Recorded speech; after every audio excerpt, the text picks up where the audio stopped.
Good evening जी।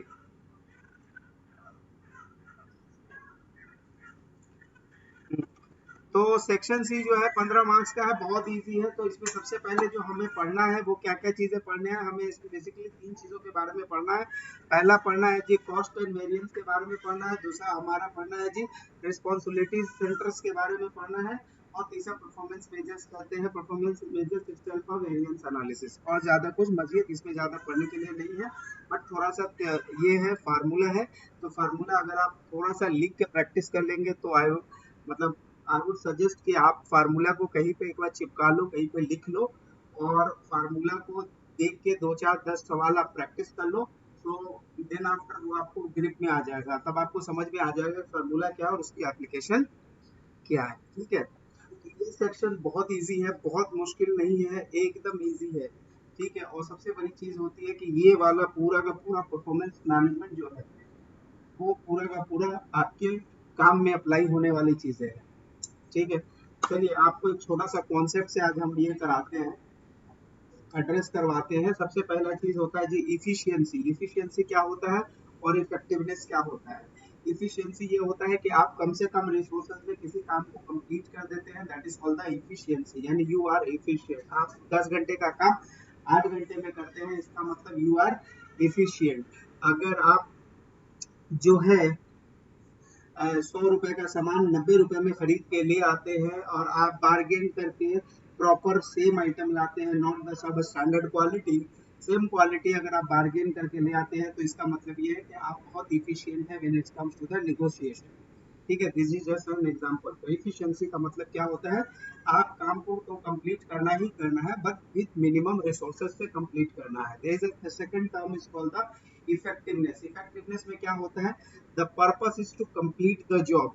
अब 10 घंटा लगे तो 12 घंटा लगे तो 15 घंटा लगे तो if you are assigned some work you have to complete it, that is called the effectiveness.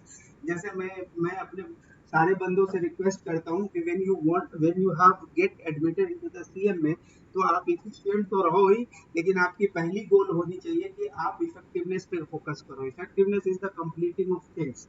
वहां पे आप रिसोर्सेज को थोड़ा सा इग्नोर कर देते हो पर, लेकिन पहला फोकस होता है कि आप काम कंप्लीट कर लो।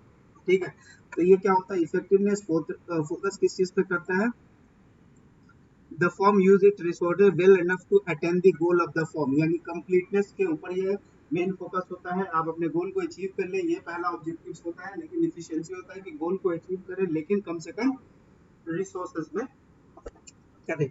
लेकिन हम लोग चूंकि बहुत इंटरचेंजेबली यूज करते हैं, बट इंडस्ट्री में ऐसा नहीं होता।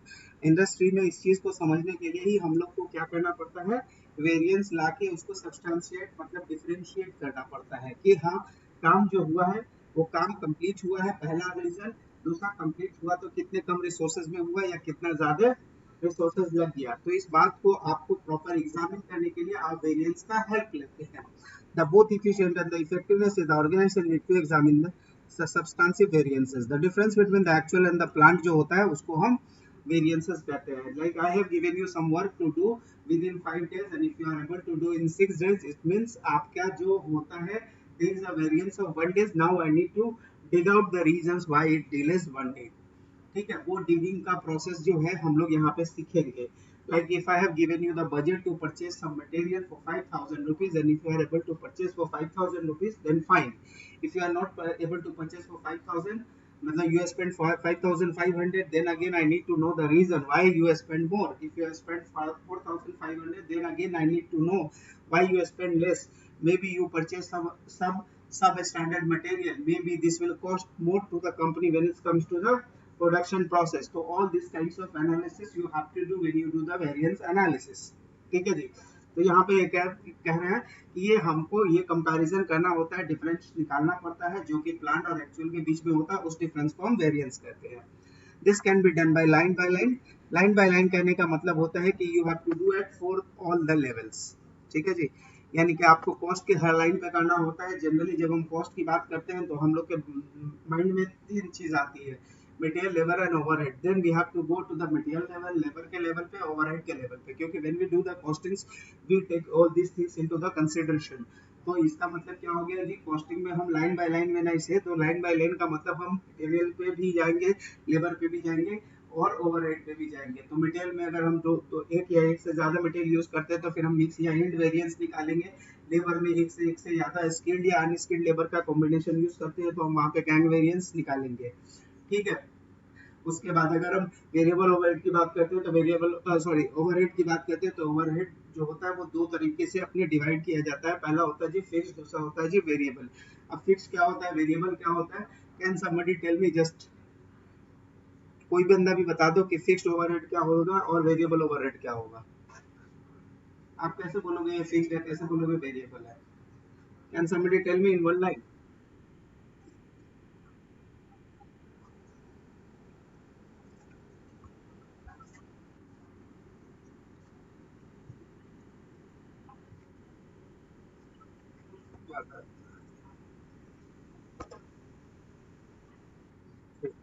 Super, this is the correct answer. ठीक है जी। तो हमें वो चीज करना होता है, यानी लाइन बाय लाइन करना होता है, या लाइन बाय लाइन का मतलब समझ गए, मटेरियल लेवल पे, लेबर के लेवल पे, ओवरहेड के लेवल पे। मटेरियल में अगर इंडिविजुअल लेवल है तो उसके इंडिविजुअल आइटम्स है तो उनको भी चेक करना पड़ता है। अगर लेबर में different classes of categories of the labours है उनके भी आपको वेरिएंसेस निकालने होते हैं। ओवरहेड पे आपके दो तरह के ओवरहेड होते हैं, एक फिक्स्ड होते हैं, दूसरे वेरिएबल होते हैं, दोनों की आपको एनालिसिस करती है। दूसरे साइड में जब रेवेन्यू साइड में जाते हैं तो आप अपने सेल्स की सारी एनालिसिस करते हैं, सेल्स में वॉल्यूम वेरिएंस निकालते हैं और आपको सेल्स प्राइस वेरिएंस भी निकालते हैं आप। ठीक है। तो इसका मतलब ये होता है कि पूरे के पूरे लाइन जितने भी आपके इनकम स्टेटमेंट में अपेयर करते होते हैं आप सारे की एनालिसिस करते हैं। So line by line comparison of the actual and plan result और by the overall operating incomes के लेवल पे भी आप करते हैं। But the effective an effective but inefficient operation, effective का मतलब क्या हो गया था जी, कंप्लीट हुआ है लेकिन इनएफिशिएंट है, मतलब टाइम ज्यादा लिया है। Is one that meet the primary goals, यानी काम तो कंप्लीट कर लिया, even though it is the cost overrun. Overrun का मतलब क्या हो गया, यानी कि आपको काम कंप्लीट करना था 4 दिन में but you have not completed in 4 days, आपने 5 दिन लिया तो there is a 1 day cost with you. तो आपको एक दिन का वो कॉस्ट के कारण क्या हो गया, ओवरऑल आपकी कॉस्टिंग इंक्रीज हो गई। आपने इफेक्टिवनेस तो कंप्लीट कर ली लेकिन still you are lacking in the efficiency. ठीक है। The efficient but ineffective operation meet its cost objective, ठीक है, but fail to meet its goal. तो यहाँ पे क्या होता है कि हो सकता है कि आप आधा काम करके बाहर निकल जाएंगे तो आपकी क्या होगी, आप ये बोलिएगा भाई आपका 10,000 का बजट था but I did not spend your 10,000, I spend only 8,000। But मेरा दूसरा सवाल होगा did you able to reach the objective, the purpose, then आप बोलोगे नहीं। तो ये क्या होता है, ये सही अप्रोच नहीं है। Even though if you are saving something but actually you are not doing the things what you have been appointed for. जिस काम के लिए आपको भेजा गया था वो काम करना है, मटेरियल को बाई करने भेजा गया है, आपने स्पेंड कर दिया, मटेरियल ही नहीं बाई किया। इसका मतलब क्या हुआ, आप बोलोगे मैंने कॉस्ट तो बचा दिया बट एक्चुअल में जो पर्पस था, जो मटेरियल को बाई करने का पर्पस था, you have not done it. ठीक है। आपने लेबर अपॉइंट करके आपको पैसे देने थे, लेबर से काम करवाना था, 4 दिन का काम था, आपने 3 दिन लेबर को काम पे रखा और चौथे दिन छुट्टी दे दी बट आपका काम ही कंप्लीट नहीं हुआ। इसका मतलब है you are efficient when it comes to the cost but you are not effective when it comes to the goal, यानी पर्पस को आप मीट नहीं कर पा रहे हो। तो ये पूरे प्रोसेस को आपको समझना पड़ता है। The process of investigating the variances from the plan and taking the corrective actions as needed is the key part of the financial management and the control and planning। FP&A का ये सबसे बड़ा part होता है कि आप पहले तो बीमारी को पकड़ो, try to understand the reasons. जब आपको सब पहले तो डिफरेंसेस समझो, डिफरेंस अगर आपको दिख गया कि हाँ जी मैंने 5,000 I have given to buy the some material and he spend 5,500, तो आपको पहला सवाल ये होता है जी साहब इज देयर एनी वेरिएंस, तो आपने बोला जी 500 का एक वेरिएंस है, तो पहला सवाल तो आपने हो गया, हाँ इज देयर एनी वेरिएंस, तो आपने बोला यस 500 का एक वेरिएंस है। देन सेकंड सवाल आता है what is the reason of variance, तो आपके पास डिफरेंट लेवल्स पे आपको जाके वेरिएंस चेक करना होता है, whether it is due to the rate, whether it is due to the quantity, whether due to if it is a more than one product, maybe you got the efficient yield benefits or the mixed benefits, that also you need to identify। ठीक है। ये सारे terms हम लोग आगे use करेंगे, we will apply this formulas also, so don't worry. तो आपने क्या, आपने पहले आइडेंटिफाई किया जी 5,000 का मैंने बजट दिया था, आपने 5,500 स्पेंड किया, इसका मतलब है कि आपने 500 ज्यादा स्पेंड किया। तो पहला क्वेश्चन का आंसर आपके पास ऑलरेडी है, 500 आपके पास एक्चुअल था और आपने स्पेंड कितना किया जी 5,500। तो पहला सवाल का आंसर है जी भाई मैंने 500 ज्यादा स्पेंड किया है। दूसरा सवाल है कि ये रीजन क्या है, तो आपने उसको रीजन दिया जी साहब क्वांटिटी के कारण होगा, आपने ज्यादा क्वांटिटी बाई कर ली, आपने बजट बनाया था 100 क्वांटिटी का, हमने 110 क्वांटिटी बाई कर ली, तो इसका मतलब है कि ये क्वांटिटी वेरिएंस में फॉल करेगा।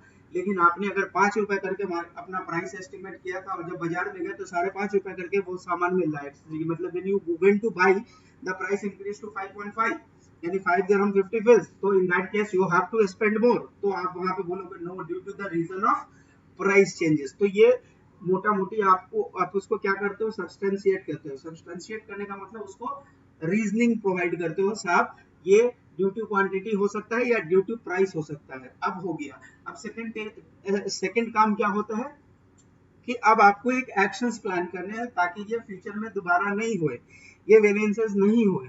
तो फिर आपको एक छोटे से जो एक्शन प्लान करेंगे वो आपकी एफपीएनए में आ जाते हैं, फाइनेंशियल प्लानिंग एंड मैनेजमेंट में आपकी एंड एनालिसिस में आपकी सारी चीजें आ जाती हैं और आप उसको यूज करते हैं ताकि नेक्स्ट टाइम में ये वेरिएंसेस नहीं आए।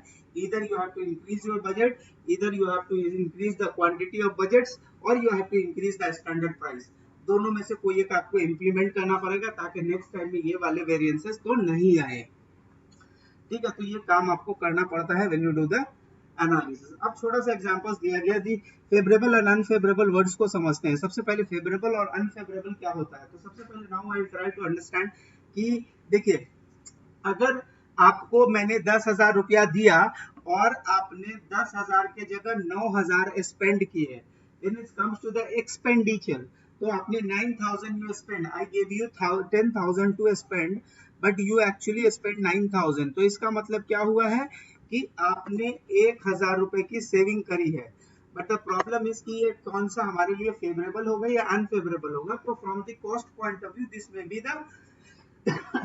Be the favourable. ठीक है, क्योंकि मैंने आपको 10,000 दिया था स्पेंड करने के लिए, यू एक्चुअली स्पेंड 9,000, इसका मतलब ये मेरे लिए फेवरेबल वेरिएंसेस है।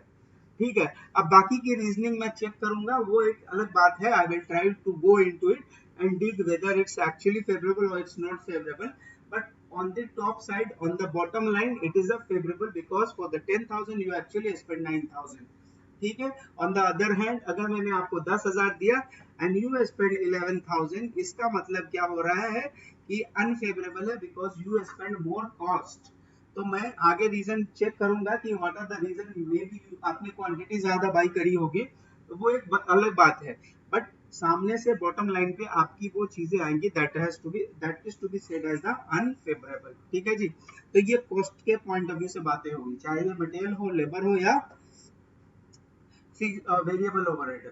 ठीक है, अब बात आएगी जी साहब की सेल्स के पॉइंट ऑफ व्यू यानी रेवेन्यू के पॉइंट ऑफ व्यू से। अब मैंने आपको एक बजटेड रेवेन्यू डिसाइड करके दिया कि इस साल में आपको 10,000 का सेल्स जनरेट करना है, और अगर आपने 10,000 का सेल्स जनरेट नहीं करा है, only you were able to generate the sale of 9,000, तो अब जो 1,000 है वो हमारे लिए अनफेवरेबल हो जाएगा क्योंकि सेल्स और रेवेन्यू दोनों अपोजिट डायरेक्शंस में जाते हैं, दोनों एक दूसरे का इनवर्स रिलेशन होता है। ठीक है, कॉस्ट बढ़ जाए तो खराब, लेकिन रेवेन्यू घट जाए तो खराब। ठीक है, आगे हम उसी तरह फिर मैंने आपको एक सेल्स का टारगेट दिया था जी 10,000, और आपने सेल्स को 11,000 मीट कर लिया, यानी आपने ज्यादा सामान बेच लिया, तो इस दैट केस आपका वो 1,000 का फेवरेबल कहलाएगा। तो you have to be very clear because when you are answering sometime in the objective you will find the same number with favorable and unfavorable. If you are not able to understand or differentiate between the favorable or unfavorable, then maybe you will do the wrong taking। ठीक है, तो ये बहुत important चीजें होती हैं। आपको cost के मामले में अगर 10,000 में 9,000 आपने स्पेंड करा, इसका मतलब 1,000 की आपकी फेवरेबल वेरिएंस है। अगर 10,000 के जगह 11,000 आपने स्पेंड करा, इसका मतलब है कि 1,000 आपका अनफेवरेबल वेरिएंस है when it comes to the cost. लेकिन अगर ऑन द अपोजिट साइड अगर हम रेवेन्यू के कंटेक्स्ट में बात करें, तो अगर हमने आपको 10,000 का सेल्स टारगेट दिया था and you actually make the sale for 9,000, इसका मतलब आप 1,000 से अंडर परफॉर्मिंग हो, that is called the adverse और अनफेवरेबल। उसके बाद अगर हमने आपको 10,000 का बजट दिया था, सेल का टारगेट दिया था, यू एक्चुअली सेल फॉर 11,000, इसका मतलब होता है कि आपकी परफॉर्मेंस अच्छी है and you are doing the favourable variance. ठीक है, अब यहाँ पे जो है इसकी नोटिफिकेशन होती है यू, फेवरेबल के लिए एफ टर्म यूज करते हैं, अनफेवरेबल के लिए ए या यू, ए फॉर एडवर्स और अनफेवरेबल बोथ जो होता है both signifies the same thing. If some people says adverse, some people say unfavorable. It doesn't make any difference. Both signifies the same. Based on the effect on the organization, bottom line. अब आइए हम यहाँ पे examples लेते हैं. बोला गया कि जी साहब एक अपने एक्चुअल ऑपरेटिंग इनकम, आपको एक बजटेड ऑपरेटिंग इनकम कहा गया था जी, आपको 50,000 का बजट इनकम आपको अचीव करना था, 50,800 का आपको एक बजट अचीव करना था, 50,800 का आपको एक बजटेड इनकम अचीव करना था. ठीक है, आपने एक्चुअल इनकम आपने अचीव किया जी 33,850. इसका मतलब क्या है कि आपका 17,000 का वेरिएंस है, 17,000 का वेरिएंस है. अब क्या है, ये अनफेवरेबल वेरिएंस है बिकॉज कि आपने कम अचीव किया, इनकम को कम अचीव किया, इनकम को कम अचीव किया, so it's unfavourable. Now I want to tell you some things. आपको स्टैटिक बजट के बारे में बताऊंगा, फिर आपको फ्लेक्सिबल लेवल बजट के बारे में बताता हूं. तो सबसे पहले मैं आपको बताता हूं जी साहब स्टैटिक बजट क्या होता है. तो स्टैटिक बजट जो होता है ना, वो कंपनी का एकदम बिगनिंग में डिसाइड किया हुआ बजट होता है. ठीक है, और फ्लेक्सिबल बजट वो होता है जो स्टैटिक के नंबर्स को एक्चुअल नंबर्स के साथ मल्टीप्लाई करके रिजल्ट निकालते हैं. यानी the flexible budget is the adjusted budgets with the rate of static budget multiplied by the actual quantity. यानी एक्चुअल लेवल पे जो एडजस्टेड बजट होता है that is called the actual level पे adjusted budget is called the flexible budget. Static budget is the base budget, the budget which is being decided in the beginning of the year, or you can say the beginning of the period. Maybe it's a monthly or yearly, so I should not say beginning of the year, I should say the beginning of the period. वो static is the base budget which you have decided earlier, and the flexible budget is the adjusted budget. Flexible budget is the adjusted budget where what you do the static rate multiply by the actual sales or actual unit produce. Okay, now we will calculate. Now here we are taking the example like initially we have decided, we have the budget of selling 6,000 unit. We were thinking in the beginning of the year we have that estimation. Okay, so that is called the static budget.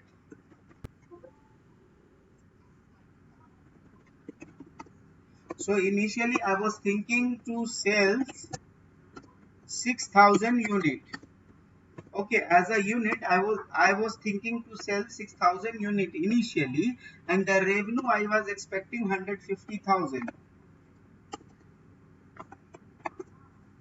Revenue I was expecting 150,000. So what is the sale price per unit?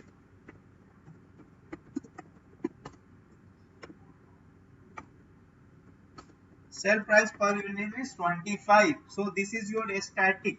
It is like a base budget. When you are deciding about your business in the beginning of year, you thought, okay, I will sell 6,000 unit at the rate of 25. It means I should get the revenue of 150,000. And same time you also plan for your expenses. So these are the expenses. So variable on the side of material, you estimated on the material you will spend how much? 19,200. You are expecting to spend 19,200. So material per unit, how much you are expecting? 3.2. It is not per kg per liter. Still I have not arrived at figure. I just say that to producing 1 unit of output, to producing 1 unit of finished goods, you are spending actually material of 3.2 per unit of fixed goods. Then after you have a labor. Labor is how much? Labor is given as 45,000. 45,000. So I will say that okay, labor per unit. Still I am not saying labor per hour. Labor per unit I am saying. Unit from the finished stock point of view. So per unit of finished goods you are actually spending 7.5. Then after I am saying that there is a variable manufacturing overhead. Variable manufacturing overhead are those overhead which has a direct relation with the output. It has a direct relation of the output. So it is 27,000. So again I will say that okay, variable overhead per unit is how much? So variable overhead per unit is how much? It is coming 4.5 unit, 4.5 per unit of output, 4.5 per unit of output. So it means I can say that total cost is how much until now? Material 19,000, labor 45,000, and then so it means I was thinking that okay, 91,200 I will spend as a total variable cost. Total variable cost. So contribution I was expecting 150,000 minus 91,200. So I had expectation of earning as operating income or as a contribution is 58,500. But actually what happened? There was some problem happen. So this is the contribution. So we have some finished goods also. Fixed cost also. So fixed cost I am removing. So this is my income 50,800 that I have expected as a income, operating income. इसको हम बोलते हैं जी operating income. This is our operating income based on the static budget. This was decided in the beginning of the year, but actually the scenario is totally different. Now we will write the actual and try to understand what happened. So in the actually we were able to sell only 500 units. How much we are able to sell? 500 unit we are able to sell, not the 6,000. Not the 6,000. Only we were able to sell only 5,000 unit. And for the 5,000 unit, I got how much? 120,000. So I will just check. So instead of selling for 25, we were actually selling for 24 rupees per item. So 24 dirham per item we are selling in this situation. Okay. Now we will write the actual number for this material. 15,675.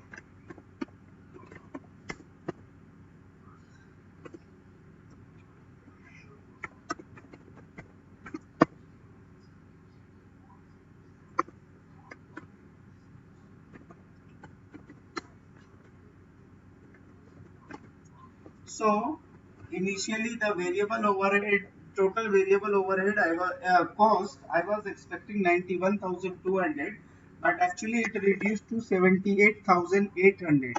Sorry, 78 22,800 So 78,515 is actual total variable overhead. So initially I was thinking of 91,200, but it reduced to 78,515 because this is for the 5,000 unit, and initially we were expected for 6,000 unit. So contribution is also got reduced from 58 to 41,000. Now we have fixed overhead. Fixed overhead is got increased by 100. Okay. So my operation budget, my operation income is now 33,385. The difference is what? 17,415. Okay, so initially I was expected to earn 50,800, but actually we were able to earn only 33,385, and that is the 17,415 is the difference, and this is called the negative difference because I was expecting more and I got the less. So this is like a adverse variance. ये मेरे लिए क्या कहलाएगा? This will call the adverse variance. इसको हम क्या बोलेंगे जी? Adverse variance. और इसका दूसरा नाम होता है जी static budget variance. Static budget variance. This is also known as static budget variance. Static budget variance. This is also known as the static budget variance. Static budget variance भी इसी को बोलते हैं. ठीक है. तो अब फिर आते हैं, we will just go from the beginning. तो अभी हमारे पास in the beginning we have some static numbers. 6,000 we were able to sell. हमने सोचा था 25 रुपए करके बेचेंगे, then we will get the 150,000. On the top we were expecting to spend 19,200 for material, 45,000 for labor, and 27,000 for the manufacturing overhead. So altogether I had variable overhead plan for 91,200. But on the top we have a contribution. Sales minus variable cost is called the contribution. Contribution formula is simple. Sales minus variable cost is called the contribution. So contribution I have budgeted contribution for 58,800, and the fixed cost is 8,000. So I have an operating income of 50,800 from the static numbers. Then after what happened, we did some activity, and that is the actual activities. We did the sales and all. Then we realized I was thinking 25 rupees per item, but actually we were sellable to, it is only sellable at the rate of 24. So 24 उसकी sale price हो गई. 6,000 budget किया था, 5,000 बिक पा रहा है. So originally my revenue reduced from 152 से लेके 120,000 आ गया. Eventually हमारा कॉस्ट भी रिड्यूस हो गया. कॉस्ट रिड्यूस क्यों हो गया? Because we budgeted the cost for the 6,000 unit, but actually we were doing only for 5,000. तो cost has been reduced. ठीक है जी, तो कॉस्ट हमारा रिड्यूस हो गया. बट ओवरऑल चूंकि यूनिट ऑफ सेल रिड्यूस होने के कारण हमारा जो प्रॉफिट कम हो गया है ऑपरेशन लेवल पे, तो वो हमारे लिए स्टैटिक बजट वेरिएंस उसी को कहते हैं. स्टैटिक बजट वेरिएंस का मतलब हो गया कि स्टैटिक और एक्चुअल के बीच के डिफरेंस को हम बोलते हैं स्टैटिक बजट वेरिएंस. अब बीच में एक और वेरिएंस बनता है, उसको हम बनाते हैं flexible. Just let's we will understand first thing what happened. The company had a unfavourable unit of sales because they sell 1,000 less than the budgeted. So they have a budgeted of 6,000, but actually they sell for only 5,000. So they have unfavorable price also because from 25 it's reduced to 24. On the other side, because the fewer goods were produced, the variable overhead is got lower. So आपने क्या कहा था कि 6,000 का हमने budget किया था, अभी मैं 5,000 एक्चुअल प्रोड्यूस कर रहा हूँ, तो हमारा ओवरऑल कॉस्ट रिड्यूस हो चुका है. कंट्रीब्यूशन मार्जिन का फार्मूला लिखा हुआ है, sales minus variable cost, which I have written there. आगे लिखा हुआ है जी फिक्स्ड ओवरहेड भी कम हो गया. It is an insignificant for the overall, just it is an analysis, it's an observation. तो अगेन यहाँ पे ऑब्जर्वेशन में ये लग रहा है कि ये 100 is not significant when you are going for some decision making. अब बातें आती है जी बजट वेरिएंस लाइन पे करना होता है. तो क्या बोलते हैं कि when you do the analyzing of variance, when you try to understand the meaning, try to understand कि हर वेरिएंस पे मेरे को क्या फायदा हुआ, क्या नुकसान हुआ. तो इन्होंने बोला कि देखिए sometime when you are going for the line item it can be misleading how, because अभी क्या होता है कि आपकी वेरिएबल पे देखो ना, यहाँ पे क्या हुआ, यहाँ पे आपका मटेरियल में प्राइस गिर गया था. मटेरियल में you had a variance of positive, you have a 3 point. So you were expecting of 3.2 to spend, but you actually spent 3.13. On the other side labour पे आपका नेगेटिव वेरिएंस आ रहा है. फिर उसके बाद वेरिएबल ओवरहेड पे आपका वेरिएंस क्या आ रहा है, 0.6% नेगेटिव आ रहा है, इसका मतलब अनफेवरेबल आ रहा है. तो इन्होंने कहा कि आपके लिए समटाइम इट्स अ मिसलीडिंग हो जा रहा है. तो क्या बोल रहा है, this should be tested against the materiality. Again आपको मैं पूछूंगा, can somebody tell me what do you mean by the materiality? कोई बंदा बता सकता है मटेरियलिटी क्या होता है? मटेरियलिटी से आप क्या मीन करते हो?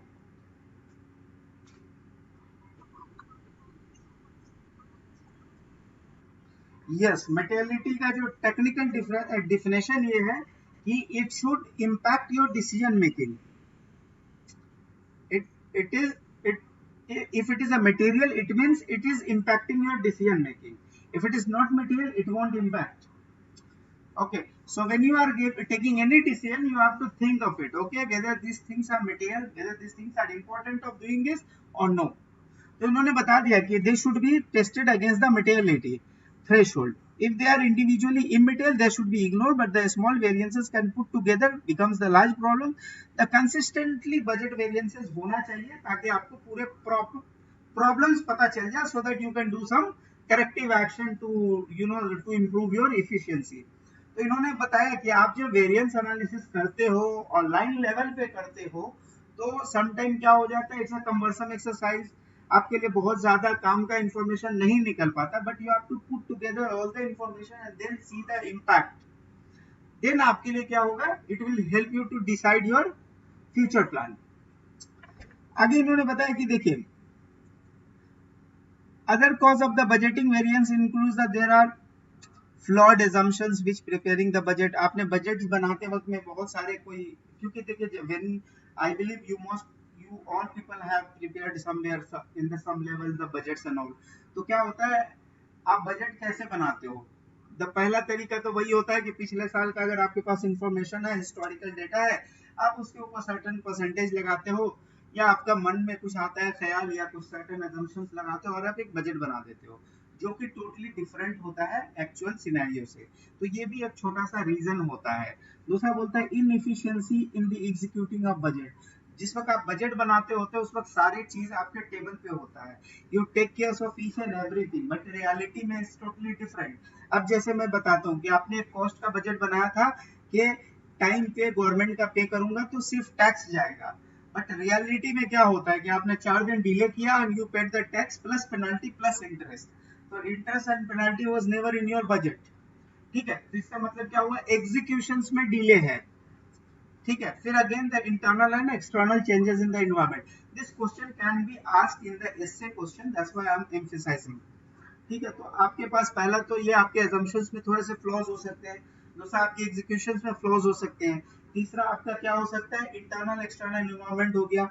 आपने सोचा था 2 रुपया 10 पैसे करके पेट्रोल की प्राइस सोच के आपने बजट बनाई थी, पर टेक्निकली 2 रुपया 40 पैसा हो गया, गवर्नमेंट ने प्राइस रिवाइज कर दी, तो अभी आपका बजट क्या होगा, खराब हो जाएगा, बजट और एक्चुअल में वेरिएंसेस बहुत ज्यादा आ जाएंगे। ठीक है, तो वहां पे वो सारी चीजें होती हैं जिसके कारण समटाइम्स यो वेरिएंसेस में ये सारे अदर्स फैक्टर हैं, this are like a not non quantitative item जिसको आप नंबर्स में प्रेजेंट नहीं कर सकते, this are the qualitative factors. To determine why targets are missed, many organizations use the flexible budget instead of static budget. अब बात आती है कि जी अब स्टैटिक और एक्चुअल तो आप समझ चुके थे, static and actuals you understood, क्योंकि स्टैटिक आपने ईयर्स के बिगनिंग में बनाया और आपने एक्चुअल जो आपने एक्सपीरियंस किया दोनों के बीच के डिफरेंस को निकाल लिया और आपने बोला this is the static and actual budget differences, this is. But आपको सबसे पहले क्या करना चाहिए, you should adjust your static to the flexible budget, then the comparison should be on the same parallels, क्योंकि जब भी कंपैरिजन जो होता है ना वो हमेशा सेम बेस पे होना चाहिए, अगर कंपैरिजन डिफरेंट बेस पे होगा तो वो कंपैरिजन जो होगा वो फ्रूटफुल नहीं होगा। इसीलिए हम लोग जब भी हम लोग के पास आर्म लेंथ प्राइसिंग कॉन्सेप्ट्स होते हैं कि जब भी आपको दो चीजें मिलानी होती हैं the price should be on the same parallel, same criteria, same parameters you have to take care. ठीक है, तो आगे अब बात आती है जी साहब की फ्लेक्सिबल बजट कैसे बनते हैं। तो पहले हम आते हैं जी फ्लेक्सिबल बजट बना लेते हैं, देन हम फिर आके आपको समझा देंगे कि फ्लेक्सिबल के साथ इसके डिफरेंसेस कैसे निकलते हैं। तो व्हेन आई से द फ्लेक्सिबल बजट, तो फ्लेक्सिबल बजट बोलता है कि इट इज नथिंग, यहाँ पे क्या होता है कि स्टैंडर्ड के रेट लेते हैं, स्टैटिक के रेट लेते हैं और एक्चुअल की क्वांटिटी लेते हैं। तो हम यहाँ पे जी साहब क्वांटिटी कौन सी ले लेंगे, एक्चुअल वाली क्वांटिटी ले लेंगे, और रेट कौन सी लेंगे जी साहब, रेट जो है हम ये 25 का हम रेट ले लेंगे। इसका मतलब जब हम अब सेल्स फोरकास्ट करेंगे तो now my sales should be 125,000, so now I should compare 125 to 120,000 to understand कि हमारे पास हुआ क्या। तो ये सामने से पता चल रहा है, अपेरेंटली इट लुक्स लाइक कि हमने 25 रुपए करके पर यूनिट का सेल प्राइस फिक्स किया था, बट मार्केट ने उसको 25 में ही ऑब्जर्व किया। तो इसका मतलब होता है कि अगर हमको जाके कोई प्राइस पे करेक्शन करने की जरूरत है, क्वांटिटी तो हमने ऑलरेडी करेक्ट कर ही लिया है। नाउ अगेन मटेरियल के रेट में देख लो आप, आपकी पर यूनिट की प्राइस कितनी थी, 3.2 थी, आपने 5000 यूनिट पे चेक करना है, तो इसका मतलब है कि 16,000 आपकी बजटेड, आपकी फ्लेक्सिबल बजट्स के हिसाब से मटेरियल की कॉस्टिंग आती है, 16,000 की आपकी मटेरियल की कॉस्टिंग आ गई। अगेन लेबर की कॉस्टिंग चेक करते हैं, तो लेबर की कॉस्टिंग कितनी आती है, 7.5 into 5,000, सो लेबर की costing is coming 37,500। Again we will check for the variable overhead also, तो वेरिएबल ओवरहेड का स्टैंडर्ड रेट वाज 4.5, हमने 5000 यूनिट पे काम करना है, इसका मतलब ये है कि हमारा आ गया जी 22,500।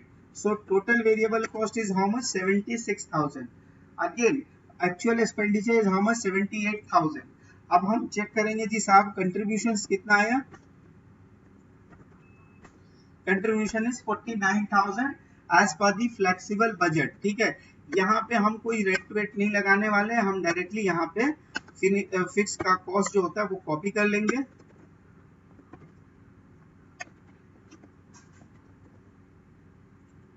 हम फिक्स का जो कॉस्ट है वो कॉपी कर लिया और हमने यहाँ पे क्या निकाल लिया जी साहब, हमने यहाँ पे अपना ऑपरेटिंग इनकम निकाल लिया। तो ये मेरा क्या निकला, flexible operating income.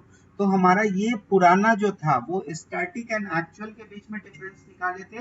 Now we are differentiating between the, now we are trying to understand difference between the static and actual. तो स्टैटिक एंड एक्चुअल में हमारे जो डिफरेंस है वो कितने हैं, 77,615।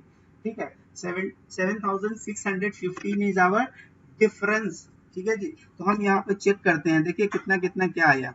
तो देखिए हमारे पास जो है फ्लेक्सिबल बजट के हिसाब से हमारे पास जो टोटल इनकम जनरेट हुआ वो कितना जनरेट हुआ, 50,000, सॉरी फ्लेक्सिबल बजट के हिसाब से हमारे पास जो इनकम जनरेट हुआ 41,000 का जनरेट हुआ। This was the actual budget. ये हमारा फ्लेक्सिबल बजट है, 58,000 का हमारा फ्लेक्सिबल बजट के हिसाब से इनकम हो गया।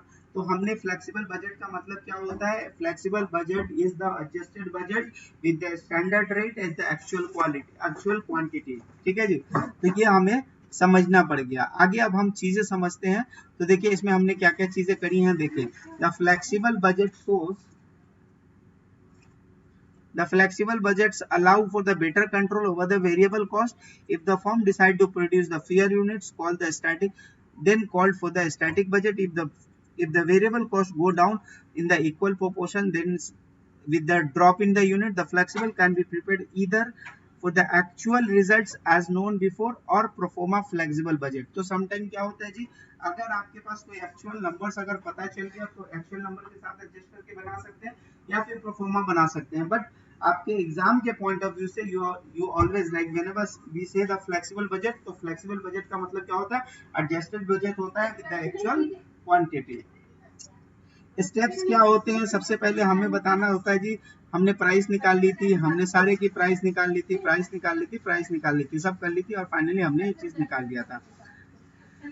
ठीक है, अब हमारे पास जो है तीनों फिगर्स आ गए। हमारे पास क्या आ गया, स्टैटिक बजट्स आ गए।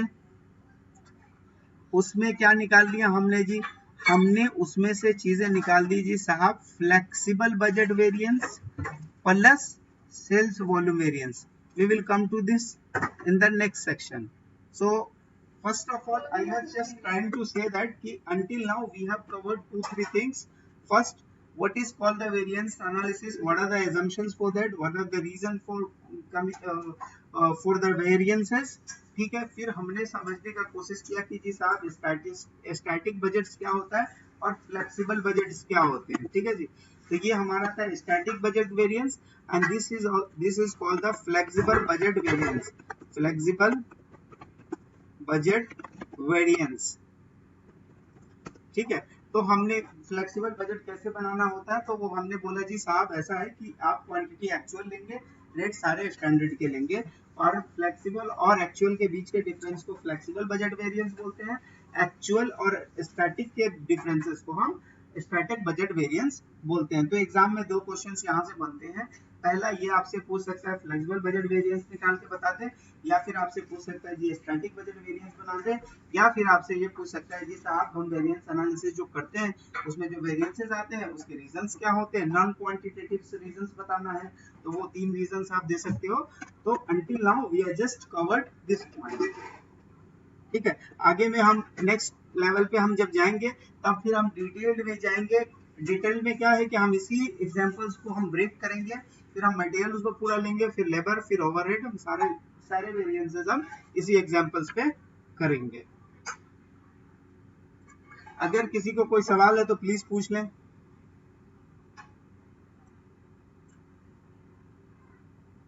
किसी को कोई सवाल है?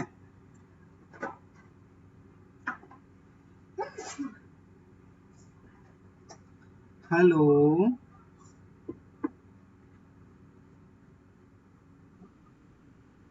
और किसी का कुछ भी नहीं है?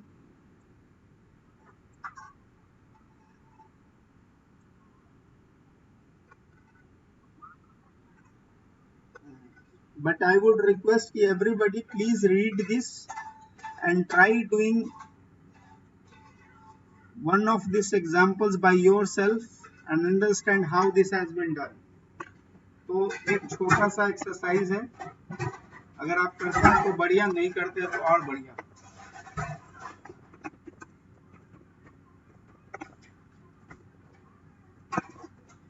ठीक है, पीछे में बजट में किसी के कोई डाउट है अभी तक के तो बताएं।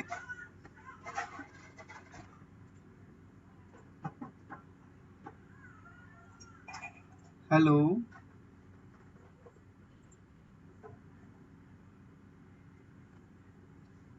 जी बोले।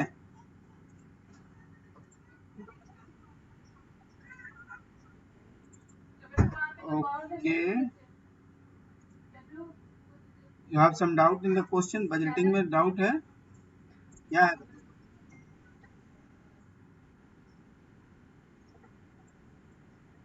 नो प्रॉब्लम,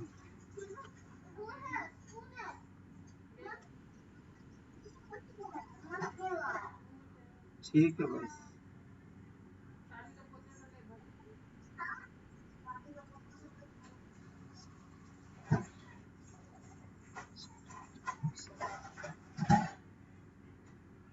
अच्छा, स्टैटिक, एक्चुअल एंड फ्लेक्सिबल दोबारा बताना है क्या? देखिए, जो स्टैटिक बजट होता है वो बेस बजट होता है। एक्चुअल जो आप परफॉर्म करके जो रिजल्ट्स निकलता है वो आपका परफॉर्म है, एक्चुअल है। और फ्लेक्सिबल वो होता है जो एक्चुअल क्वांटिटी के साथ स्टैंडर्ड को आप मल्टीप्लाई करके लिखते हैं। क्या ठीक? डिफरेंस इन कैलकुलेशन स्टैंडर्ड वाले, अच्छा चल ठीक है, बता देना। तो यहाँ तक में हमको नहीं लगता कि आपको कोई आज में कुछ भी ऐसा मैंने वैसा नहीं बताया है जिसमें आपको डाउट होगा। बस हाँ, एग्जाम के पॉइंट ऑफ व्यू से आप ये थोड़ी सी कैलकुलेशन एक बार प्रैक्टिस कर लें।